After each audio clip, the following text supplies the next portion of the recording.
Hi, everybody. Christine Marconi here in the NBC4i Streaming Center, joined by Ben Harder from US News. And we're talking to him today because Ohio has two children's hospitals in the top 10 best in the United States. Our local Nationwide Children's Hospital came in at number 9, and then Cincinnati Children's Hospital came in at number 3. And Ben's going to give us some insight into how they do the rankings at US News. Welcome, Ben. Thank you.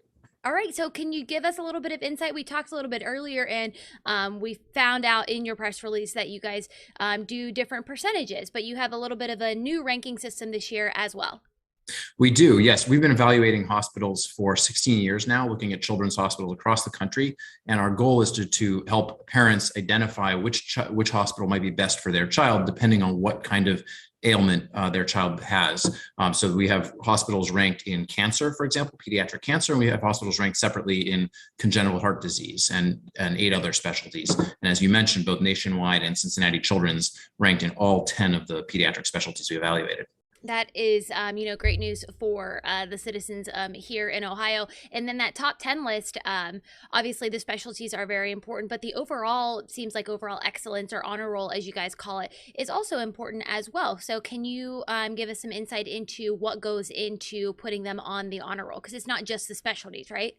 Yes, it's really to achieve the honor roll, a hospital has to excel in all 10 of those specialties, not just to be among the best in the country, but to be among the best of the best. And the way that we evaluate hospitals is we look at hundreds of data points on what sort of outcomes they achieve, meaning, when they take care of a patient, does that patient have a good outcome? Is that child able to go home, to return to school, to live a healthy life? We look at that for many different conditions, many different populations of children, and we summarize all that data into our ranking in each of the specialties. And then again, we put those together to create the honor roll list. And that's just 10 hospitals in the country. So the fact that Ohio has 2 is pretty remarkable. Yeah, I think Ohio, California, and Pennsylvania each have 2. Is there any correlation as far as state government or universities or anything like that goes into? Are there any common factors that California, Pennsylvania, and Ohio might have, or is it just perhaps how it plays out? That's a good question. I think what strikes us about the best children's hospitals is they do tend to have a teaching component. They may be training, student doctors, doing cutting edge research. They often have clinical trials where some of their pediatric patients may be qualified for those trials and may benefit from advanced therapeutics. So those are certainly markers of it. But what really strikes us as well is that they are well staffed, that they have the expertise and the experience in taking care of sick kids. And some of our hospitals are dedicated children's hospitals. That's all they take care of is pediatric patients. Others are part of a larger hospital, but they have such a large pediatric department that it's almost as though it's its own hospital with its own leadership team. And how seriously do these hospitals and how competitive does it get? Do they take the rankings from US News? Yeah, well, as I said, we publish our rankings to serve families and patients, but we also know that hospitals pay a lot of attention to them. So they complete a very rigorous survey that we conduct every year, where they have to give us very detailed data on the different types of patients they've treated and what sort of outcomes they've achieved for those patients. They look at those the data that they're submitting to us and compare it to their peers, and where they identify discrepancies or disparities, either in how what sort of outcomes they're achieving for different patient populations in their hospital, or how well they're doing on particular quality measures compared to their peers. We know that many of them will focus on those areas and try to figure out how they can do better. So it is a quality improvement tool for hospitals, in addition to being obviously a tool for families to help them make more informed decisions. Now, Boston Children's Hospital has really just stood out for the past decade, I'm sure longer as well, but 9 years in a row, they are number 1. What sets them apart and puts them at that top spot year after year?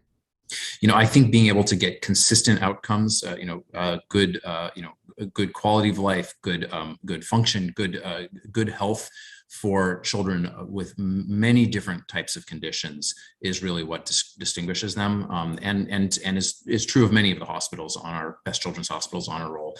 Being able to take care of a child, whether they're sick, whether they're wealthy, whether they're poor, whether they speak English as a first language or not. That really is the mark of a high quality hospital. And one that's able to do that consistently year after year is going to find itself near the top of the rankings. Anything specific you can say about Nationwide Children's Hospital or the hospitals that we have, either Cincinnati or Nationwide Children's here in Columbus specifically, that made them stand out to you guys? Yeah, I mean, I think that they're really remarkably strong across all areas of care that we evaluate. Both hospitals that you mentioned scored not just in the top 50, which is how many hospitals we rank in each specialty, but they scored in the top 20 of hospitals in every single specialty. And that's really quite unusual. So I think, regardless of what condition, a parent's child may be facing, these are hospitals that are really strong choices. They have a breadth of excellence and a depth of excellence that's almost unrivaled. All right, Ben, anything else that you would like to add about this year's list and or the children's hospitals that we have here in Ohio?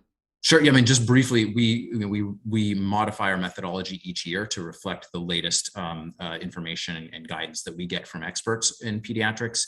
And one of the measures that we added this year is a measure of equity, diversity, and inclusion. So we're looking at how well hospitals do in treating and understanding the needs of different patient populations, whether that's those who don't speak English as a first language, whether they're Black, brown, whether it's a matter of income or insurance status, food security, and housing insecurity. All of these factors are now part of our rankings, and we're glad to be able to introduce that. All right, Ben, thank you so much. Guys, if you want to see the full list and the link to the full U.S. report on these children's hospitals for 2022-2023, you can scroll down in this article on NBC4i.com, or if you're watching this on YouTube or any other platform, you can head over to our website and check those out. Thank you so much, Ben. Thank you.